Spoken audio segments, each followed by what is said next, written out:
Welcome to Base Vision Inside Security Episode 5.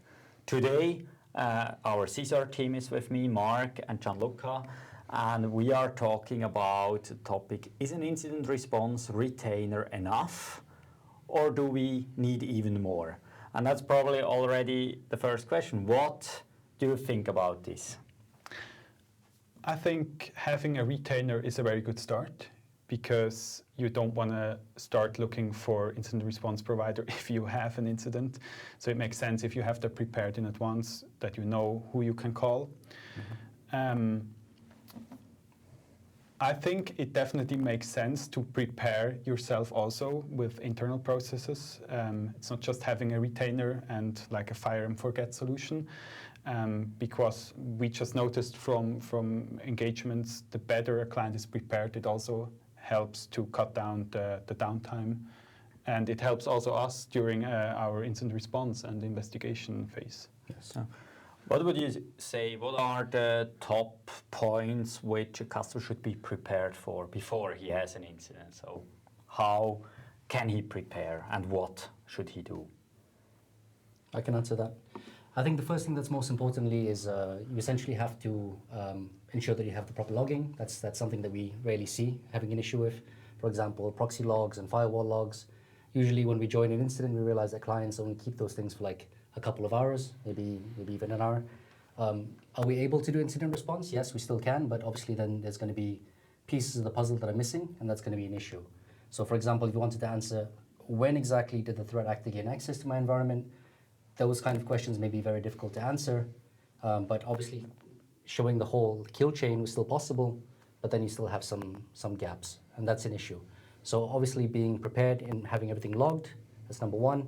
Don't panic is number two. There's a lot of people we see deleting, for example, malware, things like that, things that we need, obviously, to tell answers of what the capabilities of those malware, and obviously just knowing who handles what in an investigation. That's very important. Because sometimes people ask, we don't know who the system belongs to, and then you're looking internally, and that's a major issue. Yes. I also think to add something to the log stuff, what we also seen, especially if it's a company who is working internationally, has different branches, they are logging in the local time, and that's also always a huge challenge if you have to convert the timestamps. So we recommend working with UTC. To avoid those timelining conversion things. Also, another topic, you mentioned the deletion of artifacts. We also saw, for example, if they panic, they shut down servers. Oh yeah, that's a major issue.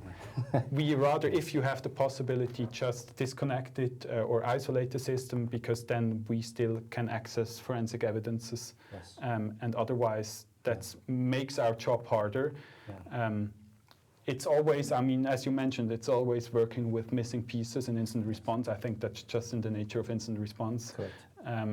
But the more logs we have, the more visibility we have, the better for us. Yeah, that's actually a good point that you mentioned. So one of the first things you should do is definitely don't shut the system down. We've had it many cases where ransomware basically encrypts only certain parts of the folder hierarchy. So if you don't shut it down, the machine is still you can still access most of the logs. But if you completely shut down the machine, then it's not bootable.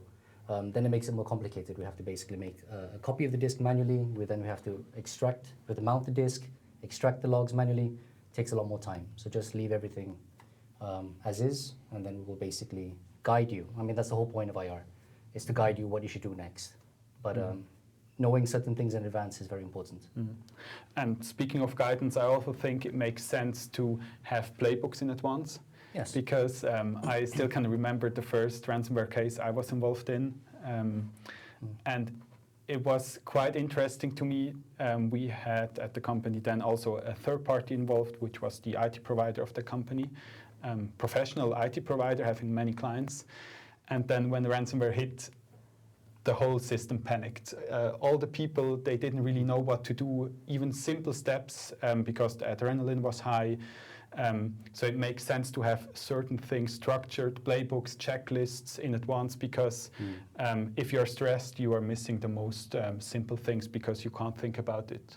Yeah, and actually I just remember one last point. Backing up is very, very important as well, backups. Having offline backups is a huge, huge factor, because generally a threat actor always targets the backups.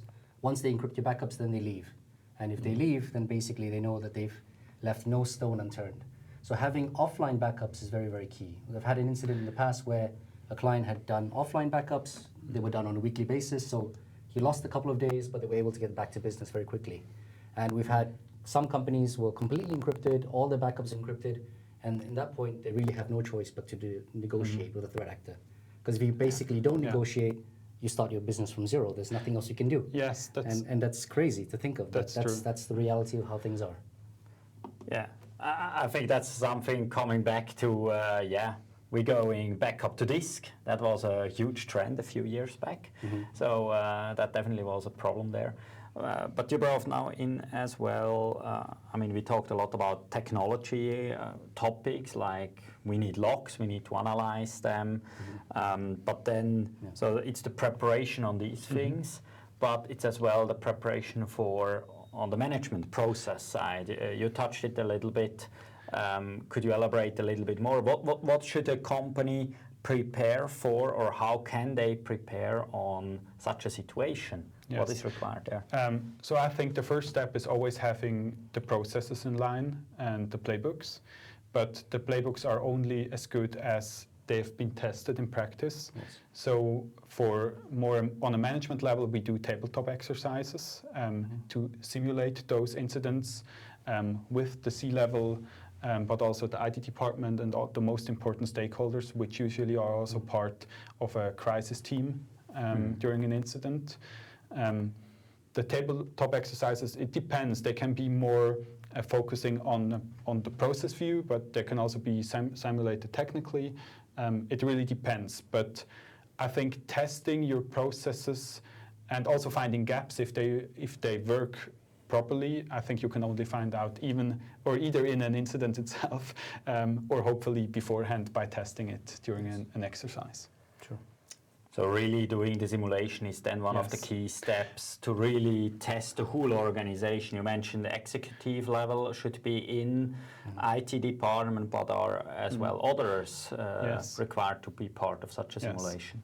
And there's also another benefit in doing exercises. It gives you confidence. Because once you do it, you know, even though it's only a theoretical exercise, you've done it before, you maybe, if then an incident occurs, you have still in mind, oh, we did it like that, and It's muscle memory. It's muscle memory to some extent, yes.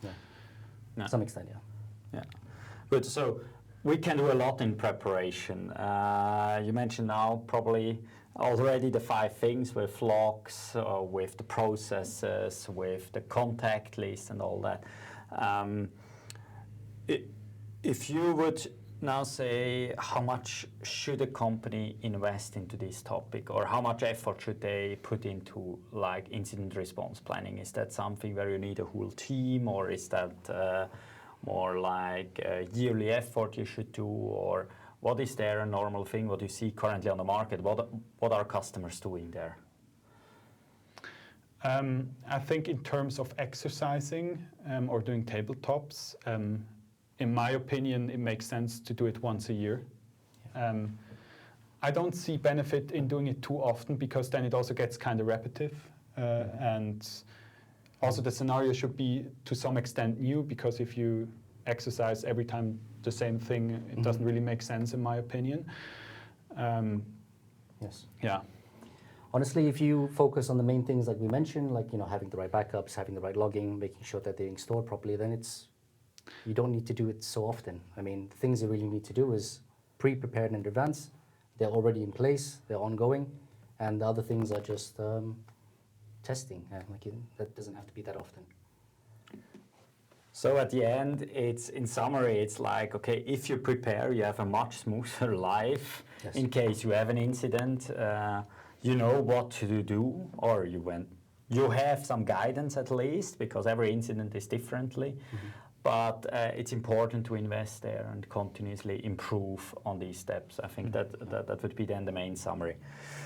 So thank you that you have been here in Inside Security, and in our next episode we will talk about incidents and what is going on, so a little bit more about really feelings, what are happening Now we were just in the last episode about more the retainer, now about how do we prepare, and in the next one, okay, what is going up when there is a real incident. So stay tuned for the next episode.